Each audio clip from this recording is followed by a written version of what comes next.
Welcome to Mujahid education hub. हम आपको आज पढ़ाएंगे इंग्लिश ग्रामर, और इंग्लिश ग्रामर हम बहुत ज़्यादा डिटेल में पढ़ने वाले हैं। जितने भी इंपॉर्टेंट टॉपिक्स हैं सबका हम बहुत अच्छे से डिस्कशन करेंगे, सबकी प्रैक्टिस करेंगे। तो हमारा सबसे पहला टॉपिक है आर्टिकल्स।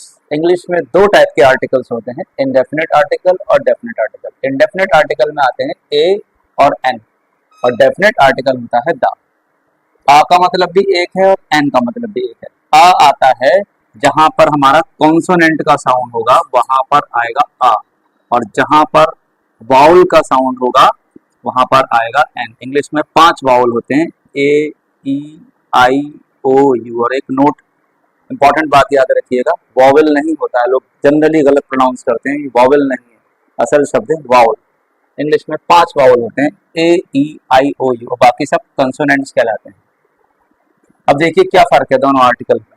अकार मतलब दुनिया की कोई भी कार, और मैंने बोला दा कार तो वो कोई खास कार के बारे में बात हो रही है, जैसे हम जानते हैं कोई यूनिक है वो। अ बॉय एक लड़का, और दा बॉय कोई खास लड़का। दुनिया का हर लड़का अ बॉय है, और जब हम बोल देंगे दा बॉय तो वो यूनिक हो जाएगा। आपने स्टोरीज में पढ़ा होगा, जैसे कोई स्टोरी है कि देयर वाज अ किंग, एक राजा था, उसके बाद पूरी स्टोरी में फिर the king the king the king आएगा। या कोई फार्मर की स्टोरी, एक फार्मर था, अ फार्मर, बाकी बची हुई पूरी स्टोरी में द फार्मर आएगा। इसका मतलब शुरू में उस फार्मर को हम नहीं जान गए, लेकिन अब उस फार्मर को जान गए, उस किंग को जान गए, तो अब आ बार बार नहीं आएगा, एक ही बार आएगा, फिर बाकी बची हुई पूरी स्टोरी में द ही यूज होगा। एन कहाँ आता है? जो भी बाउल साउंड से स्टार्ट होंगे, आ, ई, ओ, यू, तो यहाँ पर आएगा एन एप्पल। अब मैंने यहाँ पे लिख दिया ये द एप्पल, इसको द एप्पल नहीं पढ़ेंगे, इसको पढ़ेंगे दी एप्पल। अब ये भी समझ लीजिए दा कहाँ बोलते हैं और दी कहाँ बोलते हैं। अगर द कंसोनेंट साउंड से पहले आएगा तो उसको बोलेंगे द, वाउल साउंड से पहले, क्योंकि एप्पल है तो उसको द एप्पल नहीं बोलेंगे, इसे बोलेंगे दी एप्पल। ऐसे इसे बोलेंगे the umbrella, not the umbrella, not the apple. An apple, the apple, an umbrella, the umbrella. क्या फर्क है? हमने तो पढ़ा था कि एप्पल से पहले एन लगाते हैं, अम्ब्रेला से पहले एन लगाते हैं। अब ये एप्पल दुनिया का कोई सा भी एप्पल होगा, और दी एप्पल का मतलब कोई खास एप्पल हो सकता है। किसी आप बहुत ही खास एप्पल आपने किसी ने आपको दिया हो, ये बहुत सारे एप्पल थे, उसमें से आपको वो वाला एप्पल खाना, मान लो ग्रीन कलर का एप्पल था। एन अम्ब्रेला, बहुत सारे अम्ब्रेला आपके पास हैं, ठीक है, उनमें से किसी एक की, सबकी बात कर रहे हैं अलग अलग, तो एन अम्ब्रेला है। अब कोई इसमें से बहुत खास है, मान लो आपके किसी फ्रेंड ने गिफ्ट किया था, आपके पेरेंट्स ने गिफ्ट किया था, या किसी बहुत खास बंदे ने आपको गिफ्ट किया था, तो वहां पर हम एन अम्ब्रेला नहीं बोलेंगे, वहां पे बोलेंगे दी अम्ब्रेला। अब हम पढ़ेंगे, हमने ए, एन और दा के बारे में थोड़ा सा इंट्रोडक्शन दिया था, हम एन की डिटेल पढ़ेंगे, एन कहाँ कहाँ आता है। अब जो जनरली स्कूल्स में पढ़ाया जाता है, बचपन में हमने पढ़ा है, an umbrella, N owl, an elephant, an egg. अब यू, ओ, ई, ई, ये लिख सकते हैं यहाँ पे, एन इंक पॉट, आई हो गया, ई हो गया, तो ये सब वाउल्स हैं। अब यहाँ पर हम देखेंगे ये कॉन्सोनेंट है, यहाँ पर ए आ गया, यहाँ पर ए आ गया, यहाँ पर ए आ गया, एफ आई आर से पहले ए आ गया, एच डी यू से पहले ए आ गया, यूनिक से पहले एन आ गया, यूरोपियन से पहले एन आ गया, वन एन आ गया, यूनिवर्सिटी एन आ गया। लेकिन ये गलत है, हम यहाँ पर कॉन्सोनेंट को नहीं देखेंगे, साउंड को देखें। इसको पढ़ा जाएगा आर, तो यहाँ पर ए नहीं आएगा, एन आर आएगा।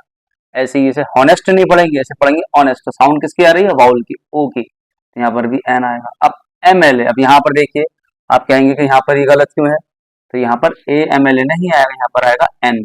अब देखने में तो एम है, लेकिन जब आप बोलोगे तो एम में पहले आ की साउंड आ रही है, हम मां नहीं बोल रहे, एम। ऐसी एफ, किसकी साउंड निकली? आ, एफ, तो यहाँ पर भी एन लगेगा। ऐसी एस, सा नहीं है, एस, तो यहाँ भी एन आएगा। एम, क्या साउंड किसकी आ रही है? बना हुआ एम है, लेकिन साउंड आ की आ रही है। बना हुआ एफ है, लेकिन साउंड किसकी आ रही है? आ की आ रही है। M, F, S.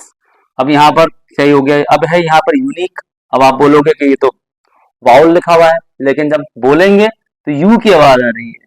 अब जैसे अम्ब्रेला, यहाँ आ की आवाज आ रही है, यू की आवाज आ रही है, और यू वाउल नहीं होता है साउंड के हिसाब से, तो यहाँ पर ए लगाएंगे। जैसे यूरोपियन, ये है एलिफेंट, आ की आवाज आ रही है, यहाँ यू की आवाज आ रही है, यू जो है वाउल नहीं होता है, तो यहाँ पर लिखेंगे आ यूरोपियन, आ यूनिक। ऐसे ही अब यहाँ देखने में तो ओ है, लेकिन इसको पढ़ेंगे वन, और ये है आपका आउल, आ की आवाज आ रही है, ऑरेंज लिख दिया मैंने, अगर एन ऑरेंज, तो यहाँ ओ की आवाज आ रही है, और यहाँ पे ओ की आवाज नहीं आ रही, वाह की आ रही है, इसलिए यहाँ आएगा अ। ऐसी यूनिवर्सिटी, भले ही देखने में ये हमारा वावल है, लेकिन पढ़ने में वावल नहीं है।